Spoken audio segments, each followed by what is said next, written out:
Fala galera, Jesus Cop, Douglas Gonçalves por aqui para mais um Jesus Cop podcast. Hoje estou muito animado, a gente vai ter um papo muito especial aqui, eu tenho certeza que vai ser muito bom, muito marcante para você também que está nos assistindo ou nos ouvindo.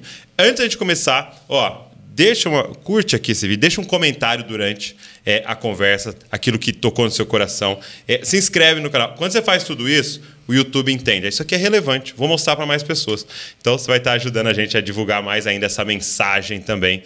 E se você é abençoado por todo o conteúdo que a gente produz, a gente tem a loja do Jesus Cop com um monte de livro, com um monte de bíblias, tem várias coisas lá que vai te abençoar muito e também você vai estar dizendo para nós, continue a produção de conteúdo aí, tá? Vou deixar o link para vocês aqui na descrição. Vamos embora pro podcast de hoje.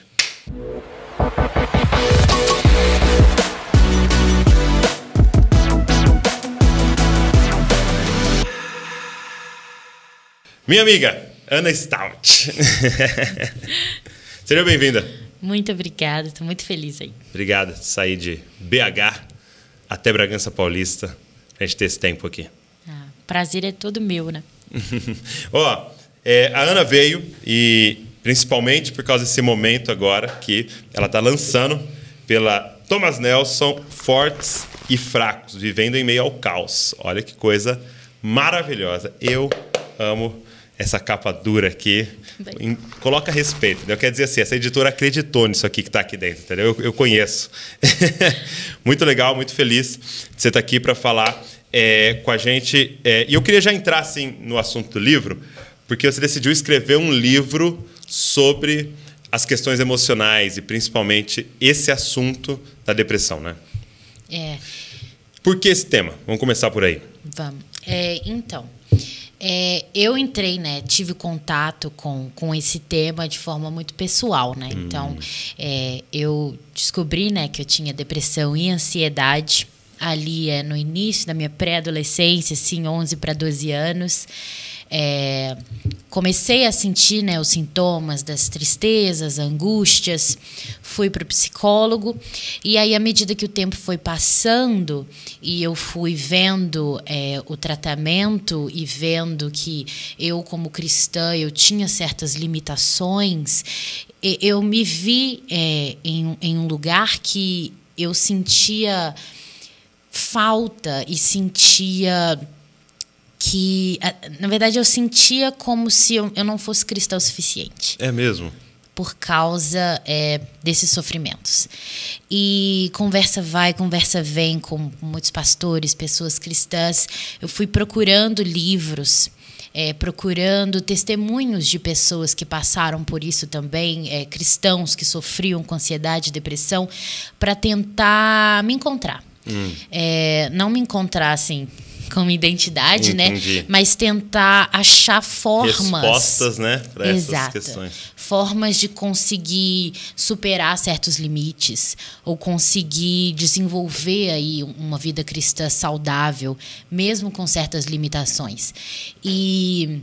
Mas antes de você falar dessa busca, você vem já de uma família cristã.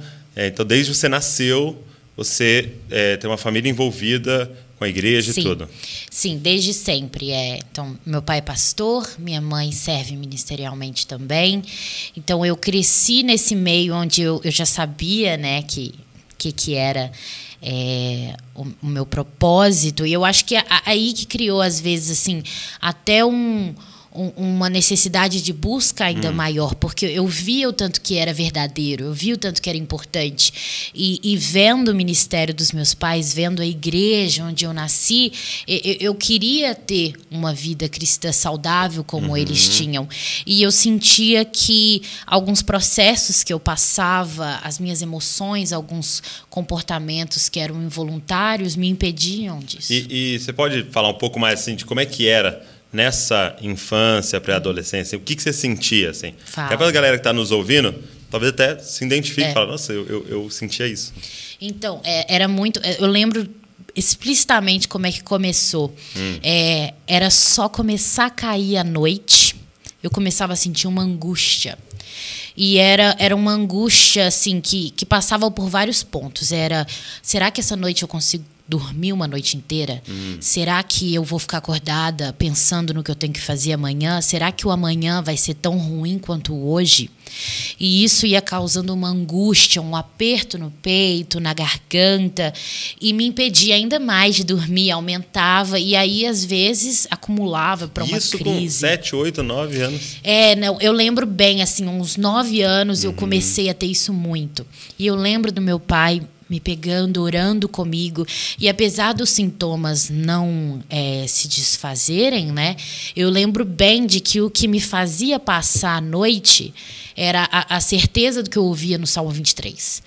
Eu lembro, assim, meu pai botava a Bíblia do meu lado e falava, né? Minha mãe também, quando você tiver essas angústias, você lê o Salmo 23. Legal. Porque eu tinha muita dificuldade de orar também. Eu achava que eu não estava orando da forma certa. Porque às vezes eu escutava, não, isso pode ser uma opressão, isso pode ser uma falta de fé. Então, as pessoas falarem isso muitas vezes me pegavam, não, então não adianta eu orar, eu não tenho fé suficiente. E para alguém que é muito nova, né, eu tinha até vergonha de falar isso. Então eu lembro que o Salmo 23 era a minha oração. E isso até me ajudou mais tarde, né? Quando eu tinha os processos de crise, eu pegava os salmos e orava eles. Eles se tornaram minhas orações. Mas aí eu lembro que eu orava eles e isso me fazia suportar a noite. Então, o entendimento, né, de que a esperança dá esse sustento, a promessa da eternidade dá esse sustento, veio nova para mim, mas veio por causa desse entendimento dos meus pais, de que a fé ela não seria, se Deus não quisesse, uma cura, mas ela seria o meu sustento. Então, acho que é daí que eu tirei tão forte, né? Com certeza. Muito mas bom. eu lembro disso, eu lembro também da tristeza. Eu sentia, assim, muita tristeza, que não tinha porquê, não tinha muita explicação. Não tinha. Aconteceu isso, aconteceu aquilo. Não era assim, porque muitas vezes isso pode acontecer por traumas, né? Ou situações específicas. Um luto, mas o meu era do nada, não tinha porquê. Não teve um acontecimento específico. E eu lembro de não querer ir para a escola, muita dificuldade de dormir, dores de cabeça desde pequena. Isso tudo eram mostras, né, de que não dormia muito bem por causa da insônia, preocupação excessiva. Então, assim, sempre preocupado onde meus pais estão, onde minha irmã estava, porque depois minha irmã nasceu, né? Será que vai ficar tudo bem? Projetos escolares sempre eram grandes demais. Então, assim, coisas que claro, são importantes, mas coisas que eu poderia entender e reagir de maneira ok, para mim eram enormes. Era escalado. Uma hipersensibilidade. Exato. E tristezas. Então, assim, tirar uma nota baixa era uma rejeição forte demais. Não fez amizade com tal pessoa, sei lá o quê, era uma rejeição muito forte. Então, os sentimentos, essas modulações de humor eram muito pesadas.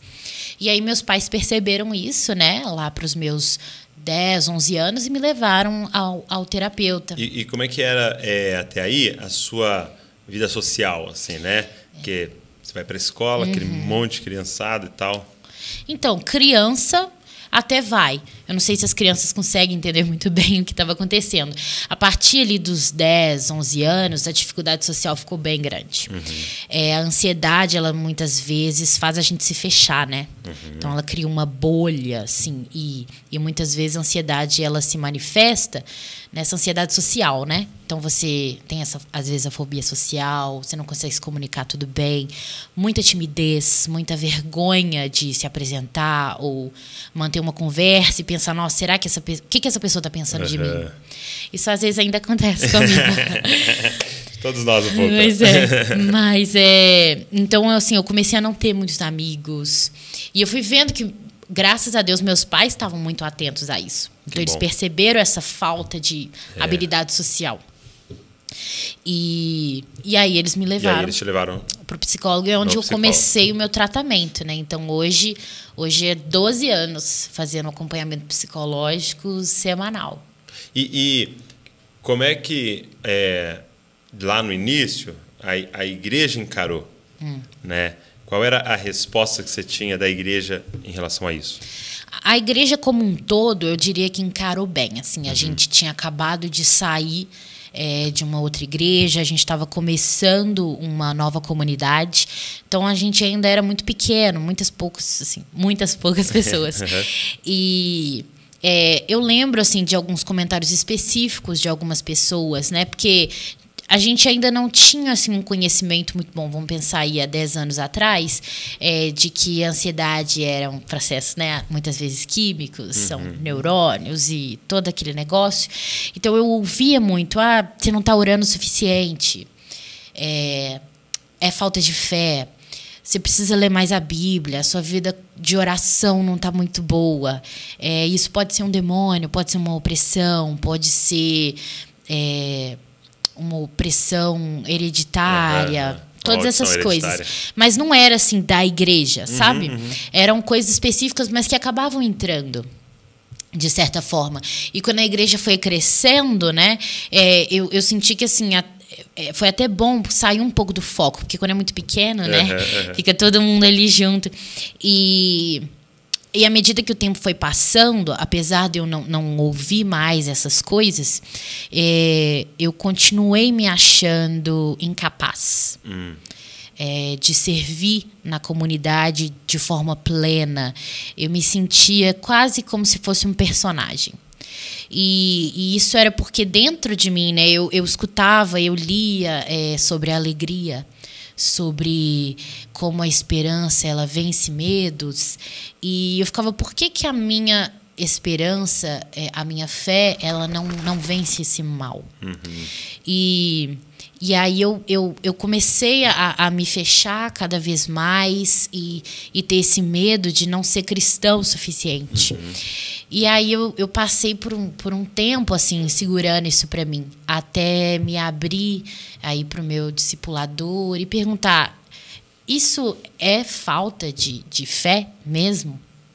E aí eu lembro bem assim do meu aconselhador, né, virar para mim e falar, não é. Às vezes, pessoas que passam por sofrimentos, elas podem até adquirir fés grandes o suficientes para que o sofrimento não seja o fim. E aí eu lembro que isso ficou muito forte em mim. Então, meu sofrimento não é meu fim. Então, toda essa dor, essa agonia que é pesada, ela atrapalha o meu cotidiano, ela não vai ser o meu fim, por quê? E aí eu comecei a ler os Salmos de novo. Eu lembro, isso foi mais ou menos 2016, eu tinha 17. Eu fui ler os Salmos. E eu falei, eu vou sentar e em uma semana eu quero ler Salmos inteiro, porque outra dificuldade, né? Quando a gente tem assim, ansiedade, depressão, a gente vê o livro, muitas vezes a Bíblia, né? E isso é muito grande, eu não vou conseguir ler. Porque é sempre uma crise com o futuro, né? Exato, é o futuro. Com então, planejamento. Assim, eu vou ver que eu não vou conseguir ler e eu vou ser um fracasso de novo. Era essa a minha ideia. Então, eu vou ser um fracasso agora não só para mim, eu vou estar provando, assim, para Deus, eu vou estar mostrando para Ele que, assim, eu não sou digna mesmo. E pensamentos, assim, que sempre iam e vinham. Eu falei, não, eu não preciso ler a Bíblia inteira, eu vou ler Salmos. E aí eu lembro que eu fui lendo Salmos e todas as vezes eles colocavam as angústias, eles colocavam as dúvidas e eles terminavam entregando a dor e dando glória a Deus. Eu falei, tem alguma coisa aí. Talvez esse seja o processo. É engraçado que algumas vezes você está lendo o Salmo e você fala assim, pode falar isso para Deus? Eu posso falar isso aqui? Posso falar que eu tô brava? E aí eu comecei a fazer isso. Eu falei, não vou esconder. Ele já sabe. Ele sabe que está no meu coração. Por que eu vou esconder? E aí foi o processo de... Às vezes eu não conseguia falar, mas aí eu escrevia. Eu falei, eu vou fazer igual os salmistas, né? Deve ter algum processo certo nisso aqui. E aí eu escrevia as minhas angústias, os meus medos. Eu tenho medo de fracassar nisso. Eu acho que eu não sou boa filha o suficiente. Eu acho que eu não sou uma amiga boa o suficiente. Eu acho que eu não sou crente o suficiente. E aí depois disso eu entregava. Eu falava, Deus, tá aqui tudo que eu sinto. Peço que o Senhor me dê consolo e me dê força para eu aguentar mais um dia. Porque antes era tipo assim, me dê força para eu não ter mais depressão. Para eu não ter mais ansiedade. E esse não era o propósito de Deus para minha vida. Não sei porquê, Mas o propósito da minha vida era passar por esses sofrimentos. Hoje em dia eu tenho mais ideia do porquê. Você tem mais ideia, né? Mas na época eu não sabia. Então eu comecei a entender, não, eu não posso pedir para que isso seja retirado. Eu não posso pedir para que a minha vontade seja feita. Eu lembro que eu estava fazendo um estudo de Atos, né? E foi muito chocante para mim que quando começa uma perseguição forte, né? Os discípulos vão para a igreja, encontram-se com a igreja e começam a falar de toda a perseguição que está acontecendo. Aí eles falam, não, vamos orar então. Aí fala, poxa, né? Vamos orar para acabar essa perseguição, né? E a oração é, faz eles ousados, faz eles corajosos. Fortes. E é isso, né? Muitas vezes não vai tirar, né? Vai te fazer ousada e corajosa para enfrentar essa tempestade. Né? Quando eu entendi que o meu propósito, né, era passar pelo sofrimento e entender que no meu sofrimento Deus ia estar comigo, a minha percepção de como sofrer mudou. E isso foi nesse processo bem devagar e doloroso de ler um salmo. E de ver que eles sofreram. Os grandes heróis da fé, e alguns a gente nem sabe os nomes, né, de todos. Então, só para voltar onde você estava, você começa então a buscar literaturas que pudessem trazer algum tipo de resposta. E onde você encontrou? Então, eu fui buscando primeiro, assim, na Bíblia, né, foi meu primeiro ponto, assim, de partida. Então, quem são as pessoas na Bíblia que sofreram? Sofreram, tipo assim, com esses sofrimentos, às vezes, da alma, ou até mesmo de perseguições, né? Então, eu lembro que, assim, o primeiro que me tocou muito forte foram os Salmos, mas Elias me tocou muito forte. Elias está lá em todo aquele processo angustiante e ele pede para morrer, né? E a gente vê que aquilo lá era uma exaustão, talvez um esgotamento espiritual, um esgotamento, um burnout, né? De não aguentar mais aquela pressão que ele estava sofrendo. E ele pede, quando ele pede para morrer, né, ele pede que todo o sofrimento dele acabe. Ele quer que aquele sofrimento acabe. E a resposta de Deus com ele não é retirar o sofrimento. Ele poderia fazer isso? Poderia, mas existem processos que a gente tem que passar para a gente alcançar o bem maior no final. Então, o que ele faz com Elias? Né? Ele dá descanso. E aí eu fui pegando essas coisas. Não, então eu preciso de descanso. Dei lá uma notada. Então eu preciso orar para Deus para que a vontade dele seja feita e que ele me console quando a vontade dele ser feita. Então, a minha vontade não ia ser feita. Então, que o meu coração ele pudesse compreender isso e que eu conseguisse aceitar qual seria, assim, o destino, né? E aí Elias foi esse meu primeiro ponto, né? Porque eu passei por vários momentos onde eu questionei a vida em si e cheguei ao ponto realmente de achar que viver não valia a pena. Eu passei por alguns bons anos, na verdade, pensando isso. E o que me ajudou, na verdade, a persistir era essa compreensão de que a promessa de Deus, né, ela existe, ela é real. Então, a eternidade é real. O amor de Jesus é real. E que Deus me via. Deus me vê. Ele vê a minha dor e ele vai me dar força para atravessar e persistir essas tempestades e desertos. Então, assim como Elias, né, aguentou o deserto, Deus me daria força. Então, Elias foi um. E Jó, né? E aí Jó era outro ponto para mim. Jó ele não sabia o que estava acontecendo. Ele não tinha ideia do porquê que ele sofreu tanta dor. E depois, né? Depois de tudo acontecer, Jó continua não sabendo. Exato. Então, eu poderia não saber também. Talvez eu nunca soubesse. E Deus ia agir da mesma forma. Então, a história de Jó me trouxe isso. E depois Paulo, né? Paulo é um especial para mim, né? Principalmente o espinho de Paulo. A gente não sabe o que é o espinho de Paulo. Pode ser uma doença, pode ser problema comportamental, pode ser depressão, pode ser, né, a melancolia, né? Eles falavam mais antes, né? A depressão seria uma melancolia. E ele diz, né, que o espinho dele mantém ele humilde o suficiente para que ele entenda que a fraqueza dele aponta para a força de Deus. E eu falei, caraca. Acho que estou entendendo. Tá entendendo? Fortes e fracos. E aí, acho que é por isso que, assim, Paulo, ele pega diferente para mim, né? Quando ele fala, né, em 2 Coríntios, que ele é fraco. Ele diz com essas palavras, né? Eu sou fraco. Na minha fraqueza, Deus se faz forte. E aí isso veio diferente para mim. E foi como se eu lesse pela primeira vez. Eu já tinha lido, tinha passado completamente batido. E aí eu vi pela primeira vez. Eu sou fraca. Eu tenho minhas limitações. Mesmo também, se eu não tivesse ansiedade e depressão, eu sou fraca. Eu sou pequena demais. Eu não mereço tudo isso. E é pura graça.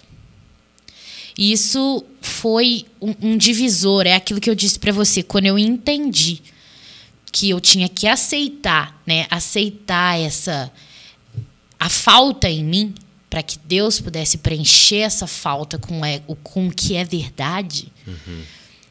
Meu entendimento de como enfrentar a ansiedade e a depressão como sofrimentos que vão existir na minha vida mudou. Porque elas não eram mais meu fim. Elas eram processos da minha caminhada. E elas vão estar ali, mas o meu fim é outro. O meu fim é a eternidade. Que é o ainda que eu passe, né? Ainda que eu passe. Pelo vale da sombra da morte. Não é ainda que eu more, né? Não. Ainda que eu seja enterrado lá, né? Exato. E aí eu fui entendendo isso, sabe? É porque às vezes a gente pensa, não, então se eu sofrer a minha vida toda com isso aqui, é tudo que eu sou. Não. A eternidade, a gente tem muito, a promessa, né, do que nós vamos ter é muito maior do que isso aqui realmente. Sim. Aí que eu consegui entender mais como que eu poderia me alegrar nas minhas tribulações. Não é uma alegria de felicidade, você ficar sorrindo. Isso demorou para entender na minha cabeça. É a satisfação de poder dizer, eu creio porque a eternidade está logo ali. Isso aqui é muito pouco, é muito breve, apesar de ser extremamente doloroso. Isso não muda mesmo. Não diminui, mas amanhã a noite dura, né? O choro dura a noite inteira, mas a alegria vem pela manhã e a alegria vai vir. Vai. E a glória que será revelada em nós, né, não pode ser comparado, né, não, às tribulações, às dores que passamos, né? Da vez que o Paulo Borges veio, você falou que assistiu, né, o podcast, ele falou algo foi muito marcante para a gente, de que a primeira bem-aventurança, né, a primeira é como se ela destravasse para você viver todo o Sermão do Monte, né? E bem-aventurado os pobres de espírito, né? E aquela palavra pitocos no original, que faz a referência a um mendigo no chão, né? Clamando por misericórdia, que se alguém não parar, ele vai morrer. Né? E ele dizendo, é isso, felizes são quem reconheceram, né, que quando são fracos, é que aí parece que destrava agora todo o acesso ao forte, né? Porque a gente fala muito desse Jesus salvador, né? Mas às vezes tem muita dificuldade de reconhecer que está perdido, né? Exato. E é muito doido que a própria história, né, de Cristo não é uma história de vitórias, né? Vamos dizer por essa forma, aos nossos olhos. Não era um homem rico, não era um homem poderoso aos nossos olhos. Ele sofre, ele é tentado. E aí? A história de Cristo, então, a gente ignora toda essa primeira parte e a gente só assimila e só absorve, e só quer imitar a parte que é de glória e que ele ressuscita e que ele salva todos nós. Então, imitar Cristo não é também imitar todo aquele outro processo, o processo de humildade, reconhecer tudo que nós somos, né? E aí eu tô querendo absorver e ser coisas que não é o que é para eu ser. Eu quero ser forte, vitoriosa, e na verdade eu estou ignorando o que realmente é ser forte e vitorioso. Né? No livro Manso e Humilde, né, que a gente vai lendo e vendo o que é o caráter de Jesus, né, e a gente vê, então, não é ser assertivo e impulsivo e conquistar, e ser um conquistador, não é isso? E não é mudar padrões de sistemas e políticos, é sofrer na cruz.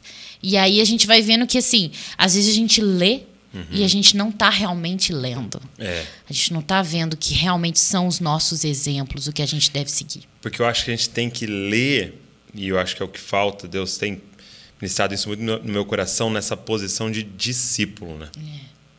A gente ainda está lendo como um leitor. Isso. Sabe? Como um espectador, como aqueles da multidão que foi lá e falou: que parada é essa aí desse cara que cura e tal? E volta para casa falando: você acredita? Eu fui lá no show dele, no show de Jesus, cara, foi incrível. Mas tinha um grupo ali que eram discípulos, dizendo assim: eu quero ser igual. Tem um trem aí. Eu quero ser igual ele, né? Então, tipo assim, eu tô nas suas pegadas. E aí ele falou, né? Se você quiser vir após mim, pega a sua cruz. Se negue e me segue. No livro, no Reino de Ponta Cabeça, foi um livro que a gente teve a honra de relançar no Brasil, ele usa a figura da tentação, e eu achei aquilo maravilhoso, né? Porque realmente era o diabo falando assim: pô, eu tô ligado o que você quer. Você quer reinar. Eu sei quem você é. Você quer reinar. Então, eu tenho uma proposta. Vamos reinar, por exemplo, através da economia, né? Porque o pão era um grande símbolo da economia, né? Pega essas pedras, faz virar pão. Vai ser uma loucura, entendeu? Faz aparecer dinheiro. E aí ele fala: não vai ser através da economia. Aí ele leva em cima do pináculo: vamos então reinar através da religião.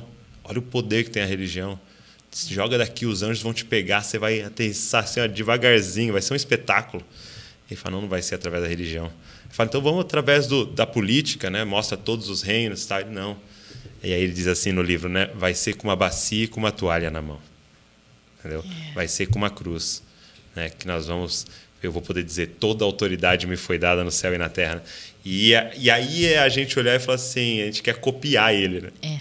Não é só uma admiração de longe, falar: ele é eu quero ser igual. Né? E eu percebi que, assim, a minha grande tentação, que era assim, acolher isso, era eu comecei a fazer a cura virar um ídolo.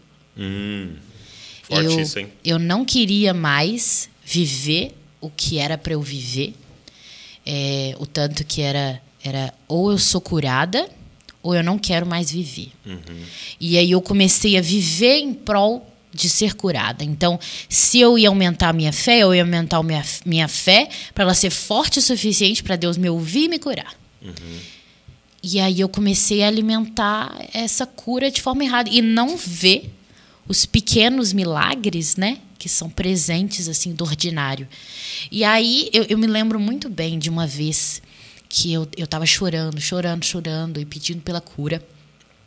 E foi minha primeira experiência assim, assim, milagrosa, né, que eu ouvi um não. Você ouviu um não? Eu ouvi um não. E assim, eu tava Deus numa falou sala... comigo, o que ele disse? Não. E essa, assim, foi... e o doido é que, assim, eu tava numa sala, um monte de gente, e era um momento mais introspectivo, então eu tava mais no cantinho, ninguém tava me vendo chorar, e eu orando, e pedindo para que Deus me curasse, Ele tirasse toda essa dor de mim, e de repente foi como se gritasse dentro da minha cabeça. E, assim, tipo um trovão, não. E aí eu lembro de eu olhar para o lado, assim. Ninguém ouviu isso, não? Ninguém tinha ouvido. E aí caiu minha ficha. Falei: caraca. Não. Não, por quê? Não. E aí eu lembro que eu saí da sala, eu nem lembro se Parece podia muito sair. Com o pai, assim. Parece eu falo pro Davi demais. assim: não, aí ele, por quê? É isso aí. E eu lembro de ficar com raiva. Primeiro eu senti raiva. Aí depois eu fiquei frustrada. E aí depois eu fui aceitando. Era igual Elias. Eu precisava ouvir um não. Eu não precisava da cura, eu precisava de um não. Não porque isso ia parar a minha dor, não parou. É para eu começar a olhar para o lugar certo. Eu estava deixando de olhar para a cruz, e aquilo ali era a minha esperança redentiva, e eu estava olhando para outras coisas. Não, eu quero parar de ter dor aqui, para eu poder ter uma profissão legal, para eu poder servir na igreja melhor, as pessoas vão me olhar melhor, elas vão me amar mais. Não era sobre a dor só e sobre a cura, né? Tava realmente virando um ídolo em mim. E Deus foi quebrando esse ídolozinho para me mostrar. Porque o Tim Keller coloca muito assim, né? Como é que eu identifico um ídolo, né? É nessa frase, né? Eu serei pleno quando... E o que você escreve aqui, né? Quando eu for curada. E aí eu percebi, não é isso. E aí essa parte foi forte para mim. Eu parei de orar por cura. E isso não quer dizer que as pessoas têm que parar, não. Mas Sim. Eu precisei parar de orar por cura. A minha oração foi deixar de orar. Senhor, eu preciso de cura e, Senhor, me dê força e consolo enquanto eu passo por esse deserto, pelo tempo que for necessário que eu passe. E isso eu já tinha mais uns 20 anos. Hoje eu tenho 23. E hoje eu entendo que essa dor foi necessária para que eu conseguisse entender o propósito da vida em si, de viver. Eu precisei passar por essa dor para aprender a viver. Isso é muito doido, né? Porque eu desejava a morte. E foi só por essa dor que eu entendi o tanto que a vida importa, o tanto que Deus é bom. Foi realmente um processo de me bater mesmo e me quebrar, né? Eu precisei ser quebrada para eu conseguir ser refeita. Uhum. Então, para eu ser feita de novo, né? Para eu nascer de novo. E isso não quer dizer que eu não era cristã antes. Hoje eu sei perfeitamente disso. Mas para eu conseguir entender isso hoje, isso tudo teve que acontecer. E aí disso tudo é que surgiu Fortes e Fracos. Uhum. De eu conseguir mostrar, né, que você ter ansiedade e depressão, você ter outros sofrimentos mentais, isso não te faz menos cristão, não te faz menos agraciado, né? Você não recebe menos graça, você não deixa de ser perdoado, você não é um fardo. Uhum. Você pode sim ter uma vida cristã plena, e quando eu quero dizer plena, não é sem limitações, sem dúvidas, sem dores, mas verdadeira, real. Não aquela ilusão que a gente tem das coisas perfeitas e que a gente vai ser um servo maravilhoso e nunca vai duvidar, mas real. E a realidade é melhor. Uhum, uhum.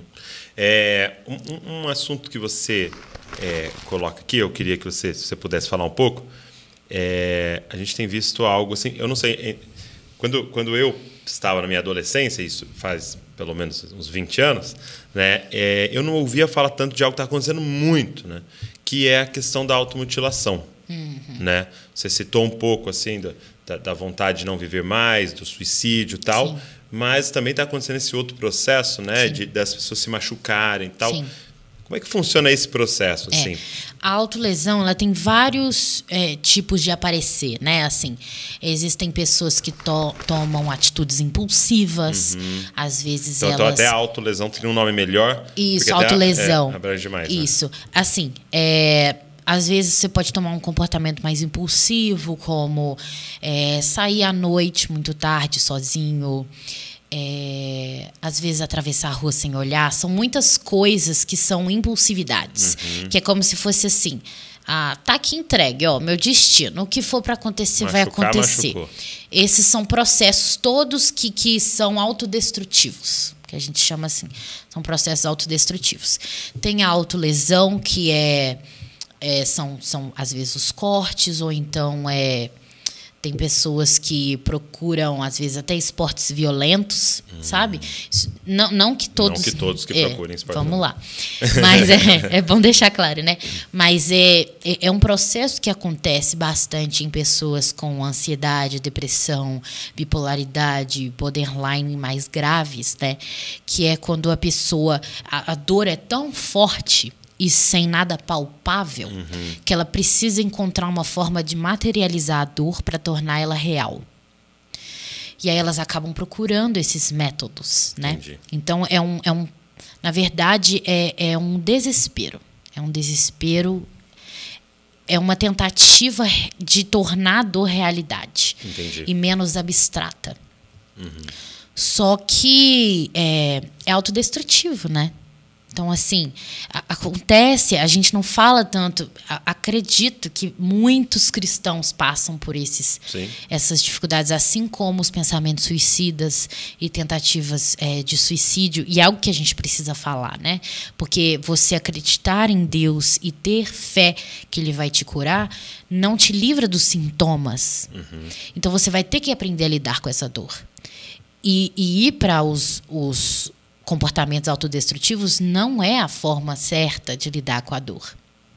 Quais são as propostas que você coloca no livro, assim, falando até de forma prática, assim, para o enfrentamento dessa dor? Então, primeiro, são os 2 passos, assim, os mais fundamentais. Precisa procurar psicólogo. Ok. Isso não é algo a ser debatido. Tá. É ponto final. E o outro que é ponto final também precisa de acompanhamento pastoral. Ok. Por que esses 2 são muito necessários? Então não é só um? Não é só um ou outro. Tá. Não adianta. Não adianta ir só para um e deixar o outro. Mesmo que você, não, mas eu vou no pastoral porque eu sou crente. Não tem como. Nós somos seres integrais. Deus criou a gente de uma maneira completa. A gente precisa alimentar mente, corpo e espírito. Não porque a gente é dividido, mas igual quando eu tenho sede, eu tenho que tomar água, não adianta eu comer. Quando eu tenho fome, eu tenho que comer, não adianta eu tomar Muito água. bom. Então, se a minha mente está sofrendo, ela vai me afetar espiritualmente. Não porque o problema é espiritual, mas é porque a gente está ligado. A gente está ligado. Então, se eu tenho um problema mental, uma depressão, uma ansiedade, e resolver tratar isso espiritualmente, eu não vou tocar no problema. Eu vou, às vezes, até piorar, porque eu vou estar achando que eu estou tratando algo, não estou, me frustrar. E cria uma ilusão, né? E cria uma ilusão. Uma e aí, às expectativa vezes, errada e se frustra mais ainda. Exato. E aí eu fico frustrada e eu falo, não, a fé não me serve de nada, e largo. Quando, na verdade, o que a fé vai te trazer, né? Se você tem uma base espiritual de que você entende que Deus está com você nesse processo, isso aqui vai te sustentar enquanto essa parte mental aqui está sendo tratada.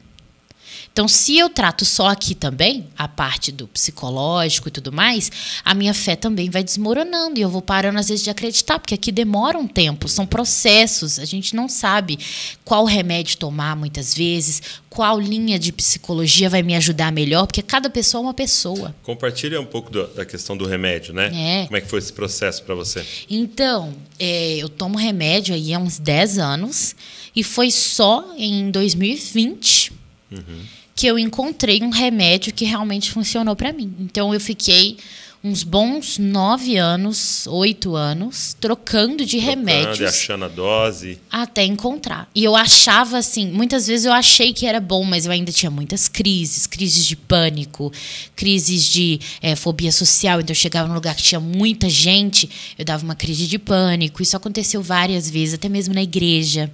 E aí eu comecei a ficar receosa de ir para a igreja, porque eu tinha medo das pessoas verem isso, verem a minha vulnerabilidade. E aí eu comecei, não, vai ser mostrado. É isso aí, todo mundo vai ver agora. Existe isso, eu sou fraca mesmo.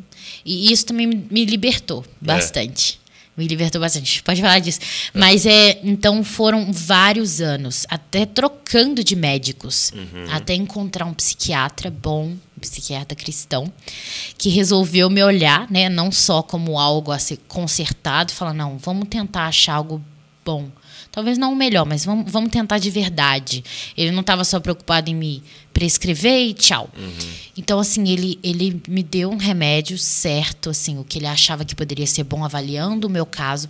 E eu lembro da primeira vez que, assim, eu dormi a noite inteira. Que eu sempre acordei a noite toda, com angústia, pensando em alguma coisa, já no dia seguinte, era sempre assim. E aí eu lembro de olhar, assim, para o meu pai E aí ele, assim, você tá diferente.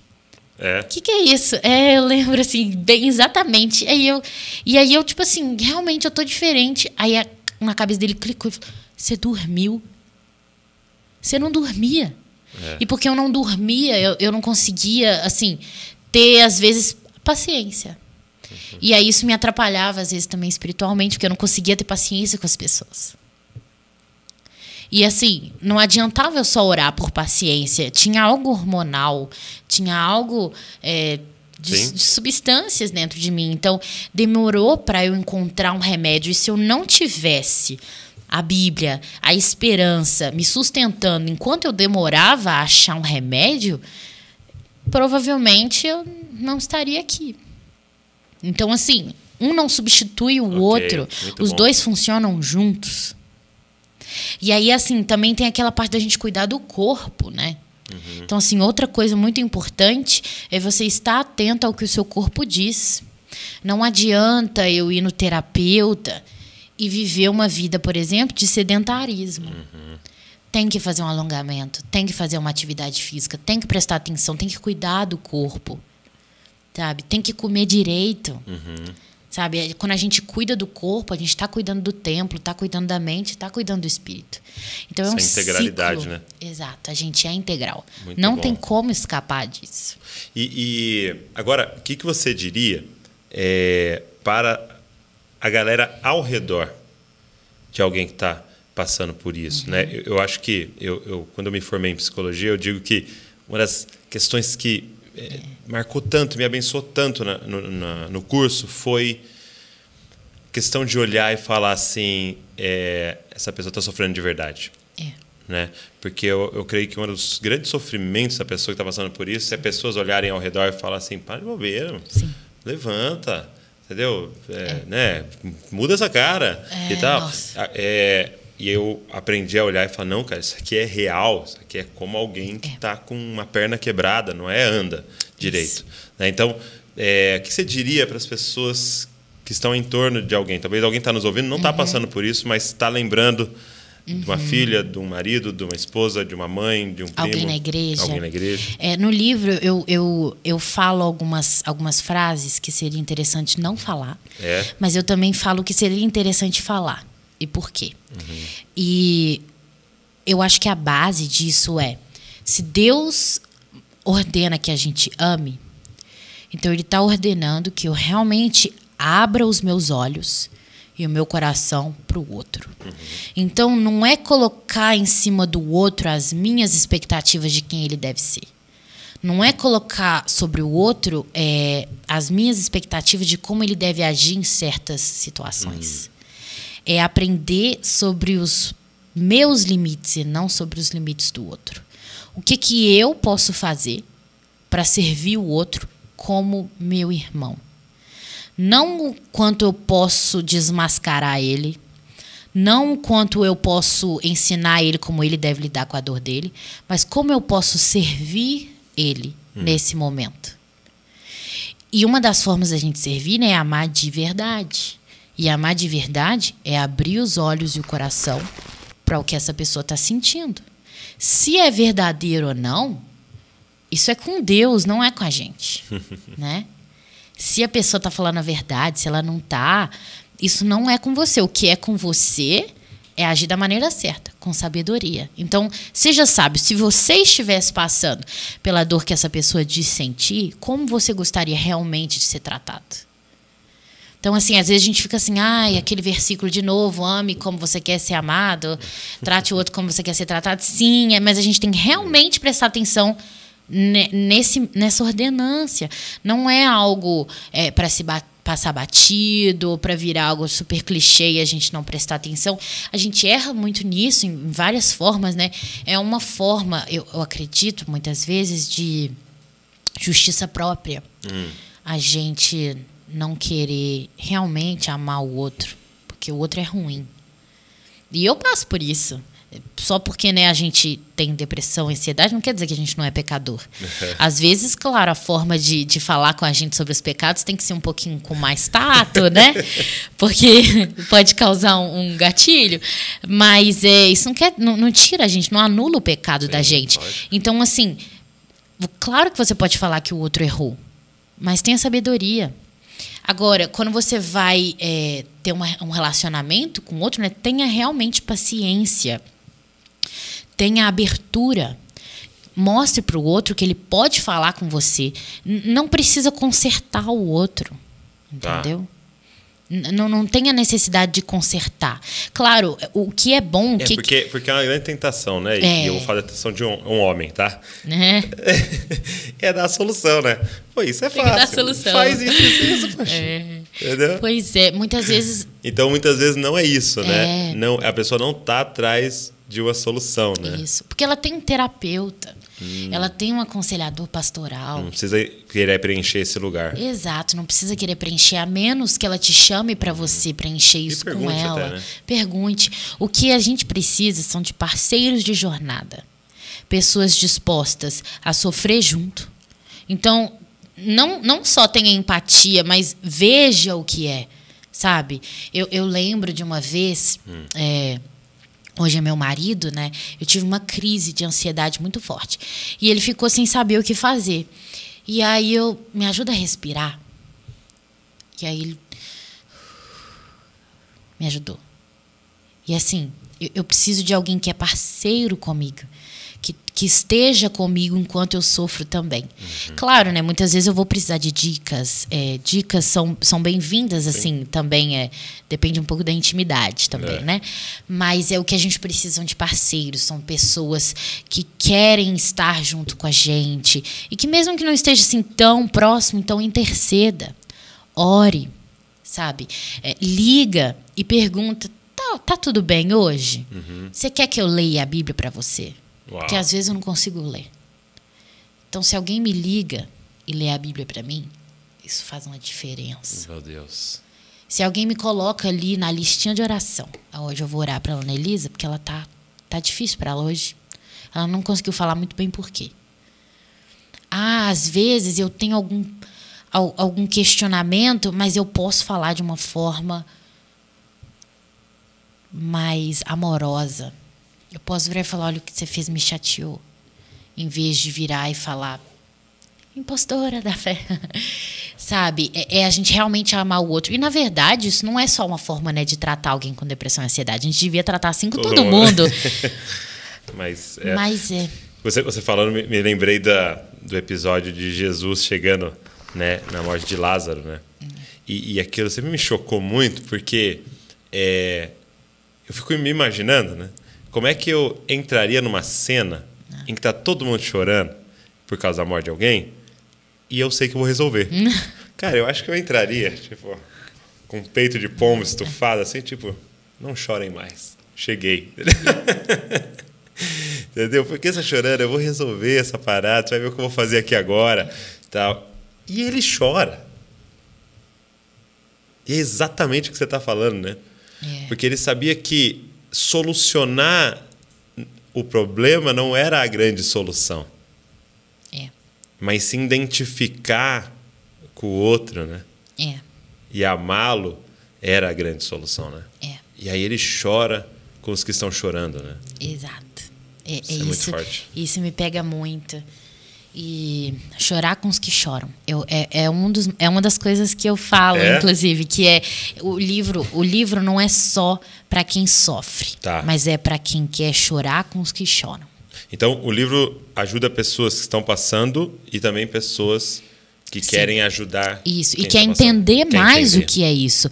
Porque, às vezes, é o seu filho de 13 anos que não sabe muito bem explicar o que está acontecendo. Mas você pode participar desse processo com ele. Sim. Às vezes é um irmão da igreja que você quer estar junto, que você quer entender melhor, sabe? Então, eu acho que o dilema da saúde mental hoje não é só mais de quem sofre, é de todo mundo. A gente viu isso. A pandemia, ela triplicou os casos de ansiedade e depressão. não é mais aquela pessoa super distante. É o próximo, é o irmão do lado. Tem alguém do seu lado. Tem, sempre vai ter. E a gente tem que estar aberto a ouvir a vulnerabilidade do outro com um coração disposto a servir. E eu falo isso, né? Porque eu tendo as minhas dificuldades, eu também tenho que aprender a abrir o meu coração e querer servir. Então, assim, é uma das coisas que eu também falo, que é a necessidade de estar em comunidade. Dói. Os nossos erros são muito expostos. Eu ia te perguntar isso. Qual foi o papel da comunhão nesse processo todo? É total, né? Nós somos seres relacionais, não tem como escapar isso. Isso vem da Trindade, então eu preciso me relacionar. E se eu vou me excluindo disso, apesar de eu achar que eu vou estar sendo protegido, eu só estou piorando a situação. Porque quando você citou Elias, uma coisa que eu acho muito interessante ele descansa tal, e a sequência ele dá um companheiro para ele, né? Ele estava sozinho ali. E achando que era o único, né? Exato. Ele fala, tem mais um monte. Aí ele pega e dá Eliseu para ele, né? E eu tenho a impressão que a grande cura é essa relação, né? A grande parte desse processo de melhora é relacional. Então, aprender que, assim, muitas vezes você vai ser machucado, mas você vai machucar também. E isso é parte do processo. Sim. Então, a comunidade é muito importante. Eu lembro de várias vezes assim, ter problemas de que eu não sabia lidar e eu tenho medo do que as pessoas vão achar de mim, e se eu tiver uma crise, ou então e se eu tiver num dia muito ruim e não agir de forma mais sábia. Eu lembro de falar com meu pai, né, que é meu pastor também. Mas e aí, o que eu vou fazer? Assim, aí você vai continuar se relacionando. E pedir desculpa. Mas eu vou ter que pedir desculpa. E aí eu já fritava em cima disso. Calma, nem aconteceu o problema ainda. Quando acontecer, a gente vai resolver. E aí, às vezes, acontecia? Claro. Sim. E vai acontecer, né? A gente não é porque a gente está numa estrutura de igreja, onde a gente tem que se amar, que a gente não vai ter problemas e erros. É um monte de pecador junto, obviamente, vai ter muito problema. Mas é necessário. Eu lembro do C.S. Lewis falando assim num dos seus livros, que eu já nem sei qual é. Né? Nem tem mais como. Tá no porão, né? De algum lugar ainda fazendo livro. Ele tá em algum lugar. Mas ele dizendo assim que ele ouvia pessoas falando, eu não vou na igreja não. O pessoal de lá é pior do que os de fora. Aí ele falava, é claro, é o ajuntamento daqueles que reconhecem que precisa de um salvador. Sim, vai ser ruim mesmo. Mas é por isso que é bom. Exato. E assim, faz a gente olhar mais para dentro. Então, olhar para dentro não pode ser esse movimento único. Eu olho para dentro e acabo aí. Eu tenho que olhar para dentro e olhar para fora. Então, a minha dor não acaba aqui. Não existe só eu. Eu tenho que olhar para fora. Há mais pessoas sofrendo. Isso não tira a minha dor, mas eu tenho um entendimento de que, assim, é coletivo, é comunidade. Sim. Então, eu preciso servir e ser servido. No curso, eu lembro que tinha psicologia de grupo, né? Para você aprender sobre atendimento de grupo, né? E eu lembro uma aula que a professora falou assim, hoje eu vou contar para vocês uma das frases que mais cura. Aí a gente tudo preparado lá, né? Tal. Ela falou assim, eu também. Ai. E ela fala, e esse é o grande poder do grupo, né? Quando alguém se levanta e fala, tem um problema com álcool. E aquele grupo fala, eu também. E isso começa um processo de cura quando você vê tem mais pessoas passando, né? Isso. Eu estou passando. E Deus usa as pessoas. Exatamente nisso também. Você não está sozinho. Não só você não está sozinho, porque eu estou com você, mas olha, eu coloquei esse irmãozinho aqui, ó, para você. E esse é o poder também da gente conseguir viver o momento presente e ver as belezas do ordinário. Hoje em dia, quando eu olho para um pôr do sol e quando eu escuto uma música, quando eu vejo um filme bom, leio um bom livro, isso é cuidado. Né? Então, eu aprendi a ver os cuidados de Deus, e um desses cuidados são os relacionamentos. E eu preciso me esforçar, eu preciso dar o meu máximo. Talvez o seu máximo não seja melhor, tipo, você é o melhor amigo que existe. Às vezes você é um amigo muito chato. Mas... faça o máximo. Faça o máximo. Se doe para essa amizade. E seja honesto, sabe? Uma coisa que eu percebi nas minhas amizades, eu falo, gente, olha, eu não tô muito bem hoje. Eu vou ficar mais quietinha aqui, tá? Ou, gente, eu tô muito estressada. muito mesmo. Eu já peço perdão se eu... Do que eu vou fazer. Sabe, do que eu... Deixa bem claro. Não, e falar, sabe? Olha, eu tô irritada. Porque isso é amizade, né? Exato. Olha, eu tô irritada. Não tá certo que eu tô irritada, mas eu tô irritada. Então eu vou ficar aqui, tá? Daqui a pouco a gente conversa um pouquinho. E ser honesto, porque muitas vezes, assim, o meu humor varia muito. E às vezes eu não tenho muito controle ainda sobre certos padrões de comportamento que eu construí aí ao longo da minha vida. São anos para desconstruir. Então, às vezes, eu preciso dessa ajudinha. E eu vejo isso hoje em dia, assim, meus pais me ajudam, minha mãe, meu pai, minha irmã, meu marido, meus amigos, até os meus líderes, sabe? Então, assim, a gente precisa construir dentro da comunidade um lugar para que essas pessoas que são neuroatípicas, né, que a gente chama, elas possam servir e se sentir parte da comunidade também. Incrível. E isso é algo a ser, tipo, é um desafio. Sim. É um desafio, mas tudo aí é um desafio. Tudo.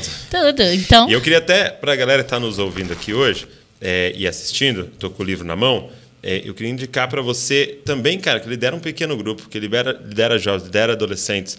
Você que é pastor, tá? Você que discipula pessoas, cara, você pode estar pensando, poxa, eu não passei ou não estou passando por isso, mas eu queria te fazer um desafio a entrar nessa jornada com a gente, porque é a próxima, ou já né? É o grande desafio da igreja. É o grande desafio da igreja. Como é que nós vamos lidar com essas questões? E nós vamos agora colher tudo o que aconteceu na pandemia. Sim. E nós precisamos estar preparados para isso aqui. Entendeu? Então, eu queria fazer esse apelo para que a galera lesse, aproveitasse. Eu já estou com o meu em mãos aqui. Muito obrigado. Queria fazer uma última pergunta antes da gente encerrar. Você falou para mim que você participa de um grupo, eu não sei se é só meninas, que fala sobre racismo, Sim. Né? À luz das escrituras, qual é a visão cristã para a gente dar soluções a isso. São só meninas? Nós somos só meninas. Não é por exclusão, não. Nós somos um grupo que a gente se conheceu assim no meio daquele período que George Floyd aconteceu isso, aconteceu aquela cena lamentável, e aí nós nos achamos. E a gente montou esse grupinho e fomos conversar. E, caraca, racismo existe, é um pecado, e a gente não fala muito sobre isso porque isso é meio que um tema político, né? E é um tema político partidário. Então, foi sequestrado, né? Exato, foi sequestrado. Né? Porque, assim, na Bíblia a gente fala sobre os vulneráveis, e os vulneráveis são as viúvas, os pobres. São os grupos que são, de certa forma, né, reprimidos, oprimidos, de forma indevida, vários jeitos. E aí, por que a gente não fala foi sequestrado? Como que a gente pode fazer a igreja olhar para esse assunto? Fazer o resgate dele. Exato. Do tema. Exato. E aí a ideia, né, é a gente mostrar, né, olha, à luz da Bíblia, o racismo é pecado, né? Nós somos criados à imagem e semelhança de Deus, todos nós, em nossas diferenças de língua, povo, cor. E a gente quer falar isso sem ter esse partidarismo, simplesmente com a Bíblia. Então a ideia surgiu nisso. E a ideia é trazer um ideal de reconciliação para a igreja.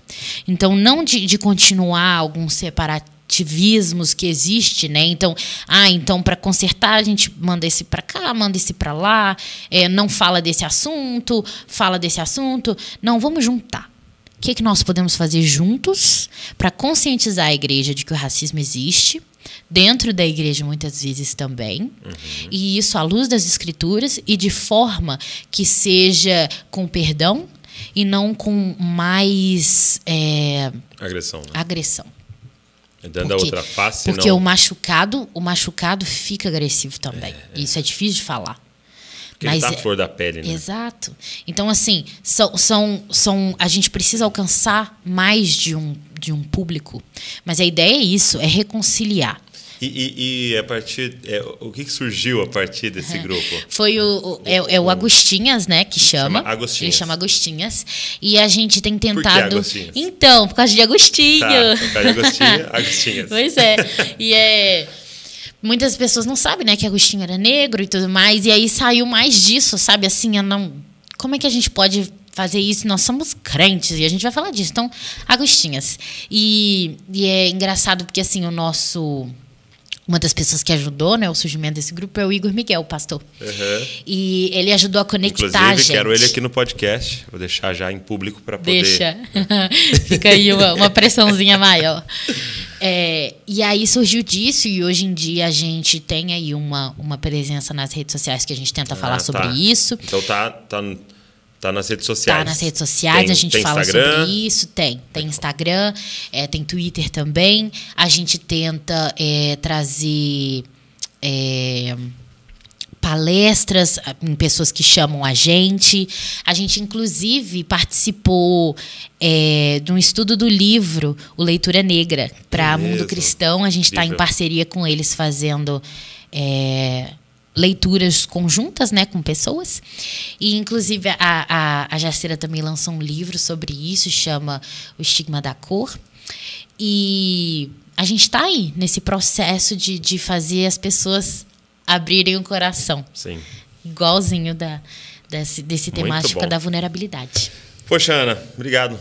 Eu queria, assim, te agradecer por você ter tido a coragem de se vulnerabilizar, abrir seu coração, abrir sua vida, sua história, para que tantas outras pessoas possam ouvir um eu também, né? E produzir isso aqui, que eu tenho certeza que foi de muitas lágrimas, muitas dores de parto, né? Muitas dúvidas e trazer redenção nessa temática. Obrigado pelo seu coração, viu? Fui muito inspirado hoje aqui.